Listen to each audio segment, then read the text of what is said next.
It was April 1945, the war's dying breath. In a small French town near the Moselle River, silence fell for the first time in years. The streets were nothing but gravel and ghosts.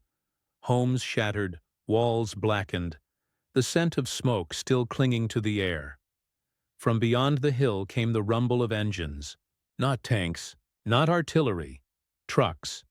And in those trucks, German soldiers, but this time they didn't come to destroy. They came carrying bricks, lumber, and tools. The same men who had shelled this town months earlier were now ordered to rebuild it.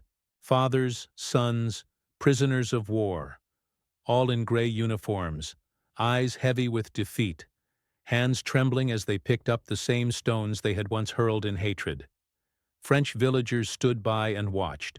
Some spat on the ground, others turned away. But a few lingered, studying the faces of the men. They saw something different now. Remorse, exhaustion, and the faintest trace of humanity. It was a sight no one could have imagined. German soldiers rebuilding a French town, a place they had erased from the map. The war had ended, but this was where redemption began. A story not just about reconstruction, but reconciliation, and of a town that refused to let hate write its final chapter. The story begins in the final months of World War II, when Europe was nothing more than a landscape of ashes and memories. By early 1945, the Allied advance had pushed deep into German-occupied France. Town after town was liberated, but the cost was unbearable.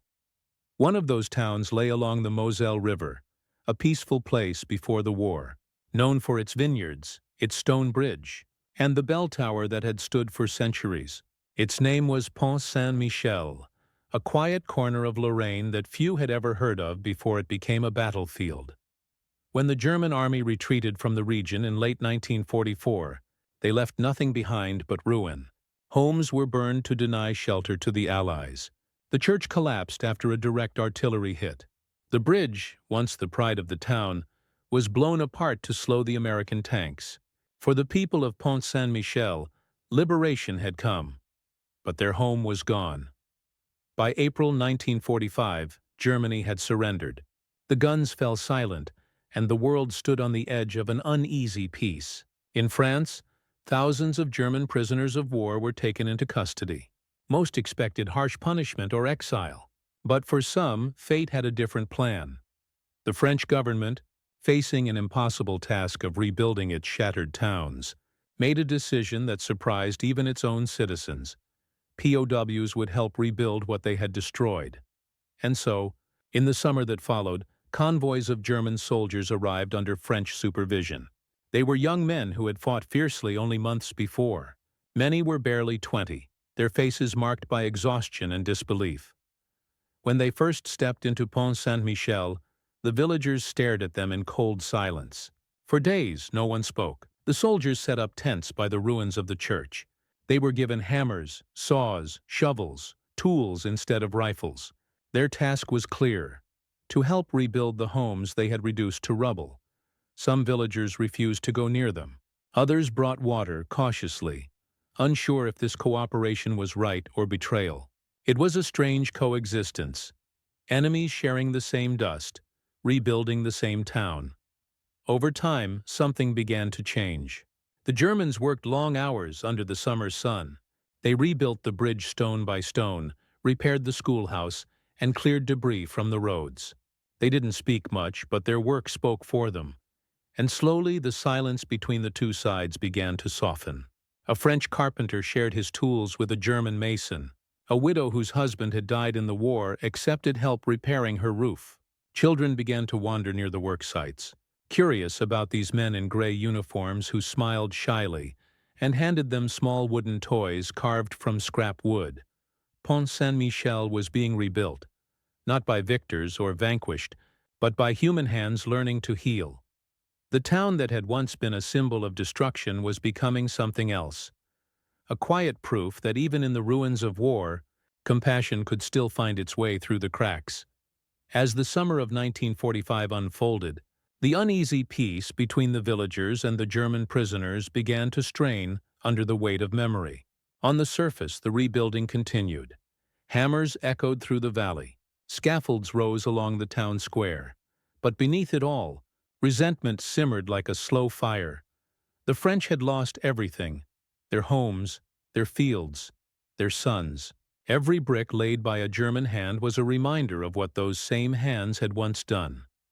One morning, a French widow named Claudine Marchand stood near the half-rebuilt church, watching the men at work. Her husband had died when the Germans shelled the town in 1944. She could still remember the sound of his voice that night, shouting her name before the roof collapsed. Now, as she watched one of the soldiers, a young man no older than her late husband, lifting stones to rebuild that same wall, she felt her heart twist between anger and pity. The soldier's name was Friedrich Keller, a former corporal from Bavaria. He had once led a small artillery team, perhaps the same one that had fired on Pont Saint-Michel. When the war ended, he had surrendered to American forces and been handed over to the French. To him, the work was punishment, but also a strange kind of redemption. Each day he labored from sunrise to dusk. He spoke little French, but his actions began to speak louder. When an elderly villager stumbled while carrying bricks, Friedrich rushed to help. When a roof beam cracked, he stayed late to repair it. Slowly, his quiet persistence began to chip away at the invisible wall between the two sides. But forgiveness never comes easily. One evening, a group of young French men, survivors of the resistance, confronted the prisoners near the bridge. They shouted insults, threw stones, accused them of mock repentance. One of the Germans shouted back, and within seconds fists were flying. The guards intervened, dragging the fighters apart. By nightfall, the bridge site was deserted. The next morning, graffiti covered the half-rebuilt wall. "You can't rebuild what you destroyed." The mayor, Henri Dufour, faced an impossible choice. He could dismiss the German laborers and risk halting reconstruction, or continue and inflame the town's bitterness. He chose to continue. He told his people, "If we end this work now, the ruins will remain. Not just around us, but inside us." The following days tested that conviction. Supplies ran low. Food was rationed. Some French villagers began secretly trading bread with the prisoners, not out of sympathy but necessity. Hunger blurs the lines between enemy and ally. And then came the accident. During the reconstruction of the bridge, a support beam gave way. 2 French workers fell into the river. Without hesitation, Friedrich Keller and another German soldier dove after them. They pulled both men to shore, coughing and shivering, risking their own lives. That moment, brief, chaotic, unforgettable, changed everything. For the first time, the villagers saw not enemies, but men. And for the prisoners, that day brought something they had not felt in years: respect. Weeks later, as the church bell was hoisted back into place, Claudine Marchand approached Friedrich. She handed him a small photograph, a picture of the church before it was destroyed. "My husband helped build this," she said quietly. Friedrich looked at it for a long moment, then handed it back. "Then we finish it for him," he replied. Those words spread through Pont Saint-Michel like a whispered prayer. The villagers began to bring food for the workers. Children ran errands between the work sites. The Germans, though still under guard, were now greeted with nods instead of silence. By autumn, the town was almost unrecognizable. The bridge stood tall once again. The church tower rose above the rooftops, and laughter began to return to the square. But the scars of war never fade so easily. News arrived that many of the prisoners would soon be sent back to Germany. For some, that meant homecoming. For others, it meant facing a land more shattered than the one they had rebuilt. The night before their departure, the people of Pont Saint-Michel gathered quietly in the square. There were no speeches, no celebrations, just shared silence. A few shook hands, a few wept, and as the trucks rolled away at dawn, Claudine stood at the bridge's edge, watching them disappear beyond the horizon. In that moment, she realized something extraordinary had happened. The men who destroyed her world had also helped restore it. The morning mist hung low over the Moselle, wrapping the valley in a pale silence. The trucks lined up in the square, engines idling, soldiers climbing aboard one by one. Their gray uniforms looked duller now, sleeves torn, boots patched with rope. Months of rebuilding had worn them down, but it had also changed them. The people of Pont Saint-Michel stood nearby, uncertain how to say goodbye to the very men who had once been their enemies. The atmosphere was neither hatred nor forgiveness. Something in between, a fragile stillness. Among the prisoners was Friedrich Keller, the German corporal who had helped rebuild the church and saved 2 French workers from the river. He stood near the back of the last truck, hands resting on the wooden frame. His eyes drifted across the crowd until he saw Claudine Marchand standing by the church steps. For a brief moment, their eyes met. No words. Only recognition. The kind that passes between people who've endured the same suffering from opposite sides. Then, from within the crowd, a boy's voice called out, "Monsieur Keller!" It was the baker's son, no older than 10, clutching something small in his hands. He ran forward, dodging the guards, and pressed a piece of bread into Friedrich's palm. The German froze. The boy's mother gasped, ready to scold him, but the crowd remained still. Friedrich broke the bread in half and handed it back. The boy smiled. And just like that, the wall that had divided 2 worlds cracked a little more. The trucks began to roll forward. Wheels ground against cobblestone. Claudine raised her hand slightly. Not quite a wave, not quite farewell. Friedrich nodded once before the convoy disappeared down the road that led east, toward Germany. In the weeks that followed, life in Pont Saint-Michel began to resemble peace. The vineyards reopened. Children went back to school, and every morning, when the church bell rang, its echo carried over the rebuilt bridge, the one the Germans had helped raise. Months later, in December 1945, a letter arrived at the mayor's office. It was from Friedrich Keller. He wrote from a refugee camp near Stuttgart, where he worked clearing rubble from bombed-out buildings. The letter was simple, written in broken French. "We rebuild here now, as we did in your town. Sometimes I dream of Pont Saint-Michel, of the bridge and of the bell. If you hear it ring, remember, we also hear it." The letter was read aloud in the town hall. No one spoke for a long time afterward. Then the mayor folded it carefully and placed it inside a wooden box, the same box that held the town's new reconstruction plans.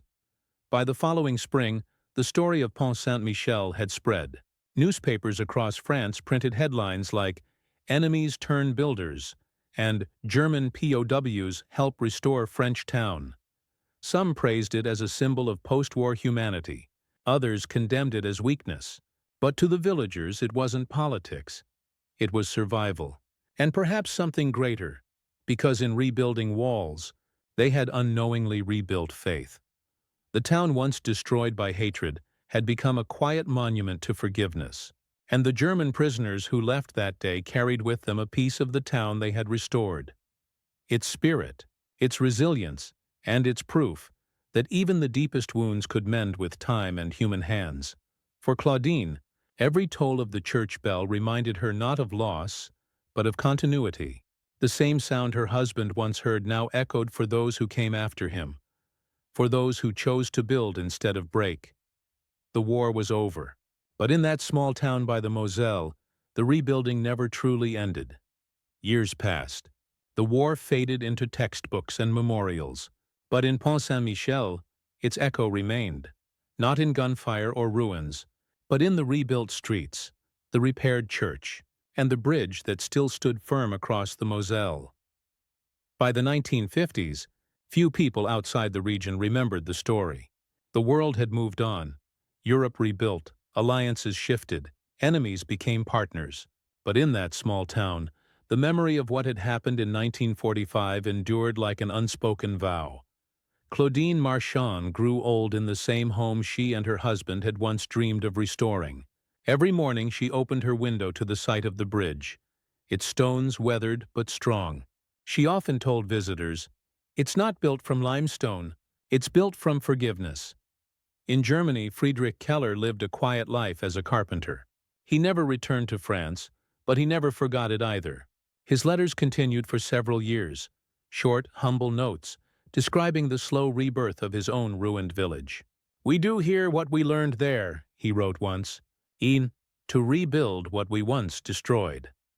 When he passed away in 1962, his daughter found an old photograph in his desk drawer, the same image of the Pont Saint-Michel church that Claudine had given him years earlier.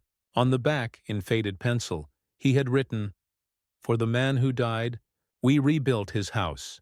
The story of Pont Saint-Michel was not one of victory or defeat, but of the fragile space between them, where hate dissolves and something better begins. It never made it into grand history books or newsreels, but for those who lived it, it meant everything. When a journalist visited the town decades later and asked the mayor what the Germans had left behind, he replied simply, "They left us proof that people can change." And that, perhaps, is what war forgets to teach, that even after the worst of destruction, humanity still has the power to rebuild, to forgive, and to remember differently. In the silence of Pont Saint-Michel, you can still hear the faint toll of the church bell carried by the wind across the river. It rings not for the victors or the fallen, but for the rebuilders on both sides. Because in the end, it wasn't an army that restored that town. It was hands that once destroyed, now building again. And in that act, the war finally ended. Not on paper, but in the human heart.